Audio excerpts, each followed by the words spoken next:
Saudações aos queridos amigos e amigas do Grupo Espírita Mensageiros, do canal do YouTube, o meu fraternal abraço, rogando a Deus e desejando que as bênçãos do mais alto caiam sobre todos nós. Que Deus, na sua infinita bondade e misericórdia, Jesus, Maria Santíssima, os benfeitores amigos, possam nos envolver na nossa casa, envolver os nossos familiares que residam conosco, envolver os nossos entes queridos que residam em outras casas, em outras cidades, que aqueles que vocês mentalizarem neste momento, durante estes instantes em que estamos reunidos e conectados com a espiritualidade amiga, trabalhadora do bem, possam também receber estas energias benfazejas, restauradoras, curativas, de bom ânimo, de coragem, de fortalecimento da nossa saúde, do nosso bom ânimo, da nossa fé, e que muito mais do que pedimos e pensamos, que Deus, na sua infinita bondade e misericórdia, possa fazer por todos nós. Já preparei aqui a minha garrafinha com água e rogamos, e confiamos que esses benfeitores amigos vão colocar nela energias benfazejas, curativas, para que durante a semana possamos ir fazendo uso delas e conseguindo assim melhorar o nosso estado geral. Então, a minha garrafinha já está aqui para ser magnetizada.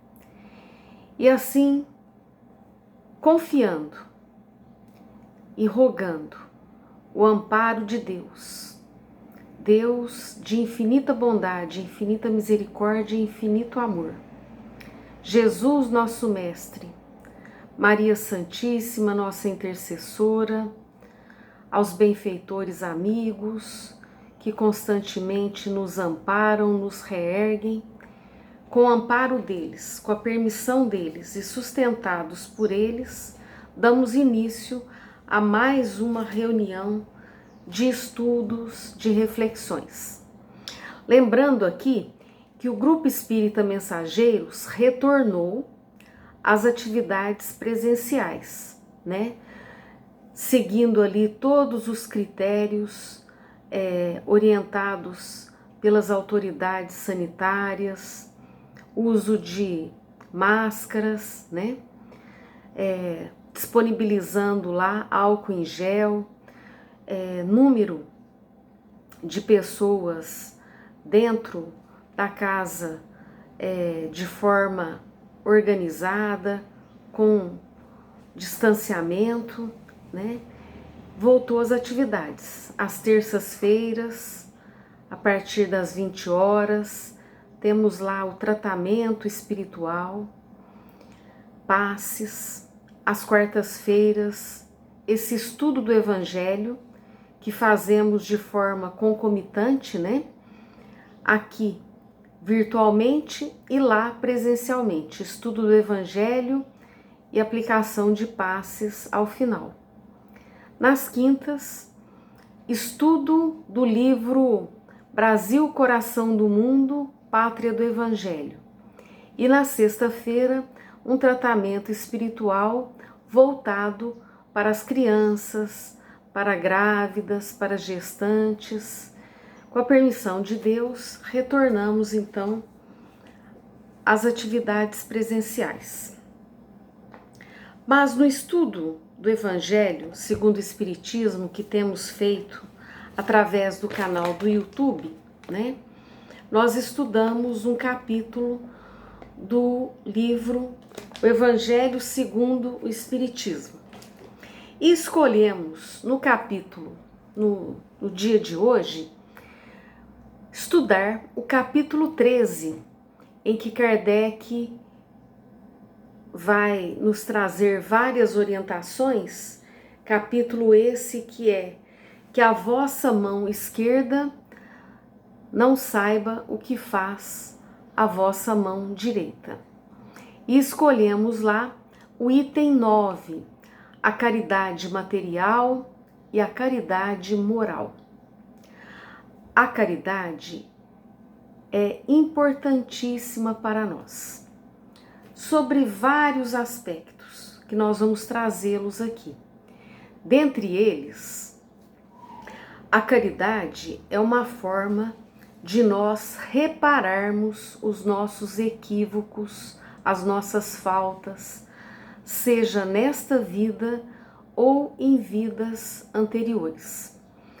E lembramos-nos disso, a primeira carta de Pedro, lá no versículo 4, no capítulo 4, versículo 8, em que Pedro diz assim: antes de tudo, exercei profundo amor fraternal, uns para com os outros, porquanto o amor cobre uma multidão de pecados.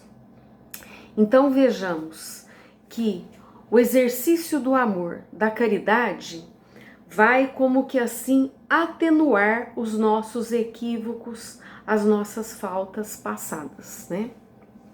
Há um outro livro também, Obreiros da Vida Eterna, em que eu gravei na memória uma orientação de Bezerra de Menezes, que é: atendendo necessidades materiais dos outros, resolvemos problemas espirituais nossos.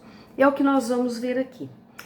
Então Kardec vai colocar lá neste capítulo 13 uma passagem que é uma mensagem ditada por Irmã Rosália, em que ela fala da caridade material e da caridade moral. E ela inicia assim: amemo-nos uns aos outros e façamos aos outros o que quereríamos que nos fizessem eles a nós. É a regra de ouro. Regra de ouro: não façais aos outros aquilo que você não quer que seja feito a você, e façais aos outros aquilo que você desejaria que fosse feito a você. Ou seja, você quer ser compreendida? Compreenda mais. Você quer ser respeitada? Respeite mais. Você quer ser amada? Ame mais. Faça você o movimento primeiro, porque em semeando boas sementes, você vai colhê-las num determinado momento. Nos diz Irmã Rosália que toda a religião, toda a moral se acham encerradas nesses dois preceitos. E se eles fossem observados nesse mundo, todos seríamos felizes. Olha que maravilha! Se todos nós nos empenhássemos em compreender mais o outro, em ter boa vontade para com o outro, em ter indulgência para com o outro, em perdoar as ofensas, não haveria mais ódios, não haveria mais ressentimentos. Diz-nos Irmã Rosália que não haveria mais pobreza, porquanto o supérfluo da mesa de cada rico, desse supérfluo de muitos ricos, milhares de pobres se alimentariam e não mais veríamos, né? Ela vai dizer aqui que é uma mensagem que foi recebida no século XIX, né? Nós sabemos que o Evangelho segundo o Espiritismo, ele foi publicado em torno de 1868. Então ela vai dizer: não veríamos mais pobres mulheres arrastando consigo crianças miseráveis a quem tudo faltava. Nós caminhamos um pouquinho, né? Nós temos hoje já os direitos sociais. Todos nós contribuímos com os impostos para o Estado. E o Estado vai, através de políticas públicas, procurar suprir aqueles que não têm ali um trabalho remunerado, um trabalho constante. Então, o Estado procura ajudar. Ajuda o suficiente? Não. Ainda falta muito. Temos muito que caminhar. Mas já andamos um pouquinho nesse sentido. Mas o fato de nós contribuirmos para o Estado, né, como cidadãos, não nos pode também fazer cruzar os braços como cristãos. Devemos sim acudir às situações que chegam até nós. E a irmã Rosália diz: dai, para que um dia Deus vos retribua com o bem que houverdes feito, para que tenhais, ao sairdes do vosso invólucro terreno, um cortejo de espíritos agradecidos a receber-vos no limiar do mundo mais ditoso. Ou seja, quando adentrarmos o plano espiritual, nós teremos lá nos aguardando os afetos que construímos durante a nossa encarnação. Teremos lá um depósito, né, no banco do céu, de investimentos, de amor, de caridade, de renúncia, de trabalho em favor do próximo e em favor de nós mesmos. Porque quando ajudamos o outro, é a nós que estamos ajudando. E de várias formas. Outra forma que já se comprovou agora através dos estudos da neurociência é que atitudes no bem fazem com que o nosso organismo libere ocitocina, o hormônio da felicidade. Ocitocina que nos produz empatia, bem-estar. Promove em nós uma liberação de endorfinas, de serotoninas, que nos causam bem-estar. Então vemos a promessa de Jesus: bem-aventurados os misericordiosos, porque eles alcançarão misericórdia. No porvir, no além, na espiritualidade, sim, mas também agora. Bem-aventurados, felizes. Felizes os que promovem o bem. Por quê? Porque se sentirão bem. Irmã Rosália fala isso nessa mensagem. Sabeis agora, diz ela, que repelindo um desses desditosos que às vezes chegam até você, né? Alguém que pede uma ajuda, você pode estar afastando um irmão, né? Um irmão seu, um ser querido de outra vida. E é isso que a doutrina espírita vem nos ajudar a entender através de vários romances espíritas, literatura espírita, que não é obra de ficção, são obras tiradas da realidade e que muito tem a nos ensinar. Vamos citar aqui, a título de exemplo, o livro Há 2000 anos, psicografado por Francisco Cândido Xavier, que faz parte daqueles romances históricos romanos.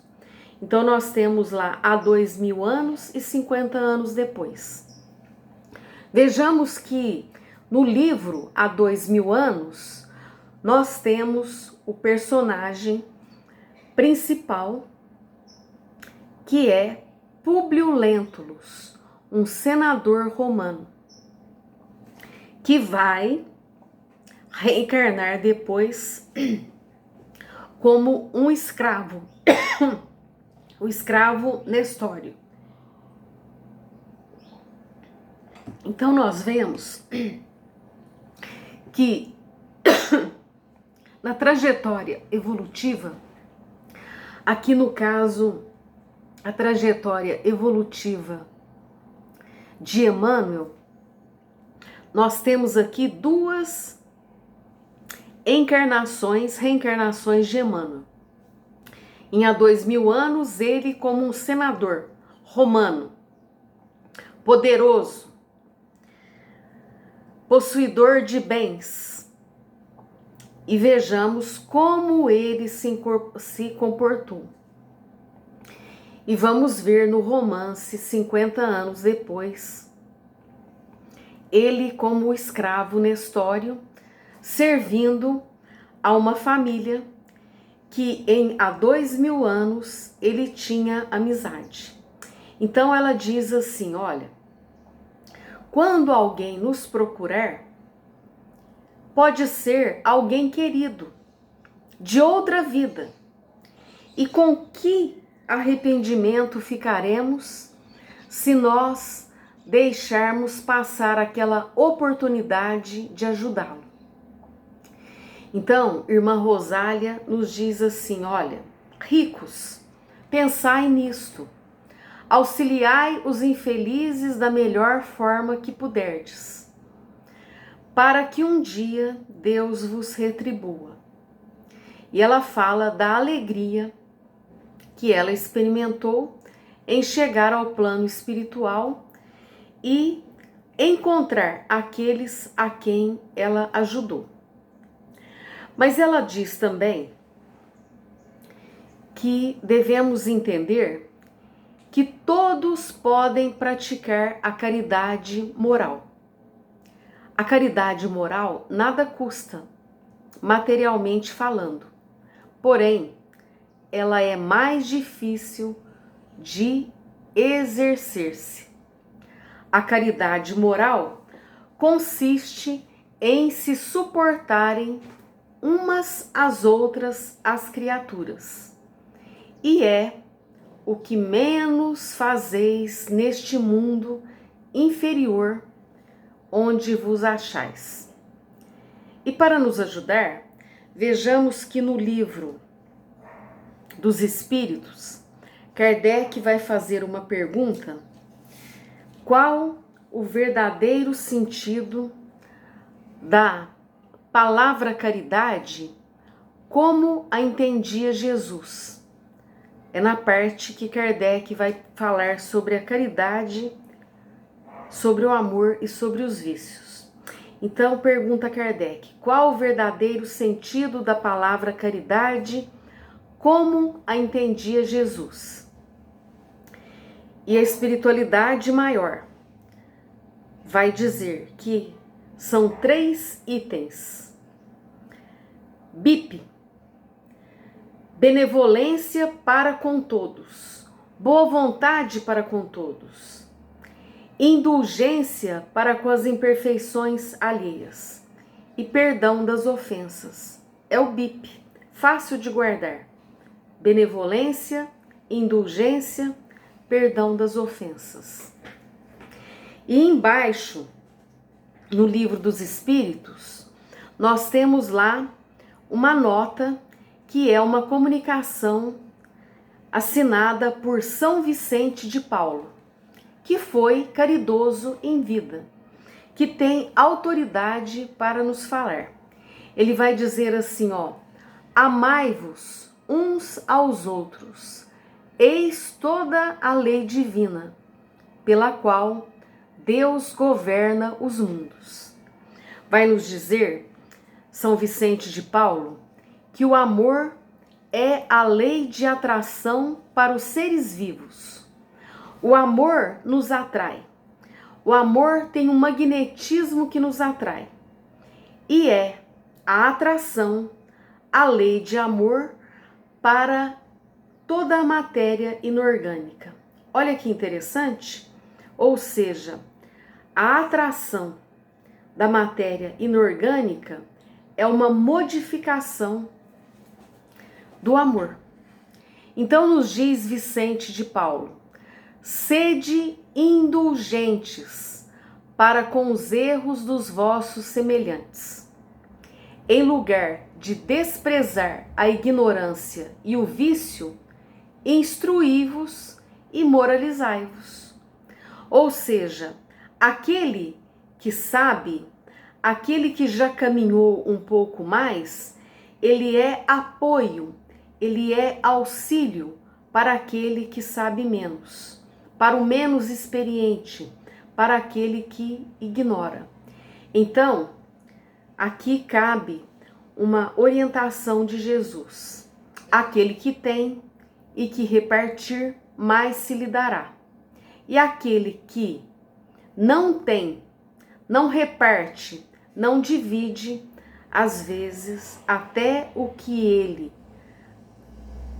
detém numa determinada existência pode lhe ser retirado a título de educação, necessidade evolutiva.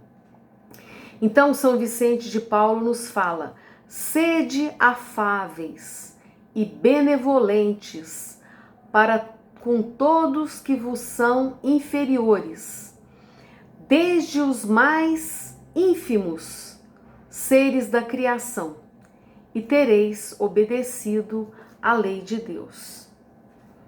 Mas voltemos lá no Evangelho segundo o Espiritismo, em que a irmã Rosália nos fala: grande mérito há, crede-me, em um homem saber calar-se, deixando falar outro mais tolo do que ele. É um gênero de caridade. Às vezes a caridade consiste em fecharmos um pouco a boca. E no momento que se abra uma oportunidade de orientar, aí sim nós faremos a orientação. Mas evitemos as contendas, evitemos os conflitos. Outra forma de caridade: saber ser surdo quando uma palavra zombeteira escapa de uma boca habituada à crítica, ao escarnecimento. Deixar para lá o sorriso de desdém com que às vezes as pessoas possam te tratar, muitas vezes erradamente. Supõe-se acima de você, quando nós temos ali a oportunidade de exercer a humildade. Vamos lembrar aqui de um episódio vivido por São Vicente de Paulo. São Vicente de Paulo, quando viveu entre nós com essa personalidade, fundou lá asilos, orfanatos, casas que abrigavam aqueles que estavam em situação de vulnerabilidade. E a história conta que ele adentrou a uma taberna para pedir ajuda, para pedir donativos, e lá estava um senhor feudal, um nobre, possuidor de muitas terras, com muitas plantações, e conta-se que esse senhor, esse nobre, já estava um tanto quanto alterado pela bebida. Então Vicente de Paulo chega para ele e pede uma doação para as obras de caridade dele. E aquele senhor, infelizmente, alterado, dá uma cusparada no rosto de Vicente de Paulo. Vicente de Paulo não se abala. Tira um lenço, limpa a cusparada e diz para aquele homem: isto foi para mim. Tudo bem, mas o que o senhor pode dar para os meus pobrezinhos? E aí, com esta atitude de humildade, de caridade, ele tocou o coração daquele homem e aquele homem desmontou-se e ajudou as obras de Vicente de Paulo e ajudou-se a si mesmo. Então, nos diz irmã Rosália: tende cuidado de não tratar com desprezo o vosso semelhante, né? Tende esse cuidado, amparar aquele que possui menos.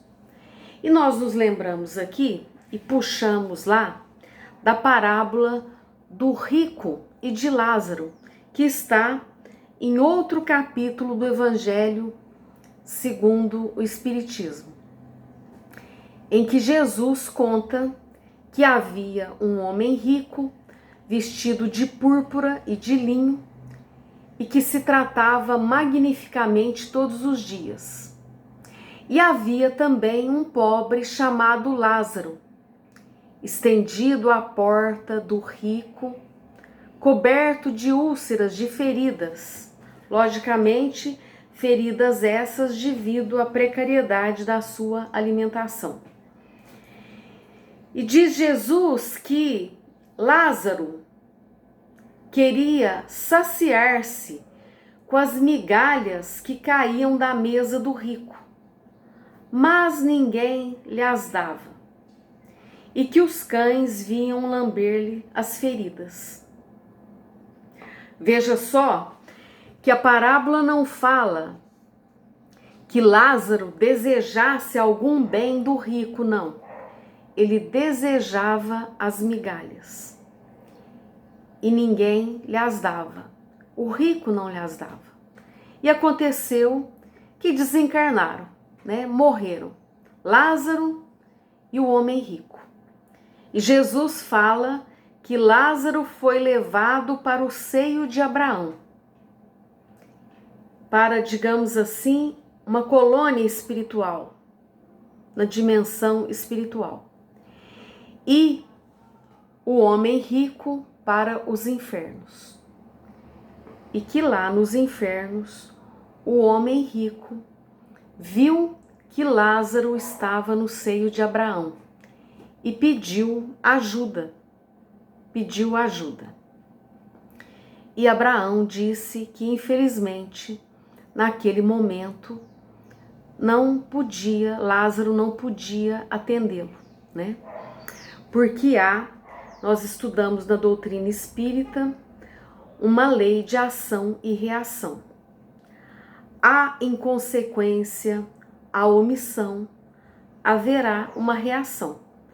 Passado o tempo, logicamente, que se abre para o ser outras oportunidades. Então, diz-nos irmã Rosália, podemos fazer a caridade de 1000 maneiras. Podemos fazê-la por pensamentos, através de orações, por palavras e por ações. Por orações, orando por aqueles que sofrem. Uma prece feita com sinceridade alivia um coração que sofre. Por palavras, dando todos os dias bons conselhos, bom ânimo, né? E por ações, procurando ali acudir aqueles que no momento passam por provações, por dificuldades, e nós podemos sim estender-lhes as mãos, porque gostaríamos, a regra áurea, gostaríamos que fôssemos ajudados quando estivéssemos em dificuldade. Nós convidamos aos queridos amigos e amigas a estudarem o Evangelho, estudarem esse capítulo 13, e terminamos aqui com uma poesia que eu gosto demais, de Alta de Souza, Palavras de Caridade. Nos diz Alta de Souza: o apoio, a simpatia, uma oração apenas, carregada de fé na bondade divina, a bênção do sorriso, a página que ensina a vencer o amargor das lágrimas terrenas, o minuto de paz, o auxílio que armazenas na suspensão do mal ao trabalho em surdina, o bilhete fraterno, uma flor pequenina, o socorro, a brandura, as palavras serenas, a esmola, a roupa usada, o copo de água fria, o pão, o entendimento, um raio de alegria, um fio de esperança, a atitude sincera, da migalha mais pobre, a dádiva mais rica, tudo que dás, a vida multiplica, nos tesouros de amor da glória que te espera. Exercitemos a caridade, porque a caridade é luz em nosso favor. Diz-nos o Chico que a caridade, o bem que fazemos, é o nosso advogado em qualquer parte. Que todos possamos ficar em paz, fortalecidos, amparados por esses benfeitores amigos, e muito mais do que pedimos e pensamos, que Deus, na sua infinita bondade e misericórdia, possa fazer por todos nós, hoje, amanhã e sempre. Até o nosso próximo encontro, fiquem todos com Deus. Muita paz.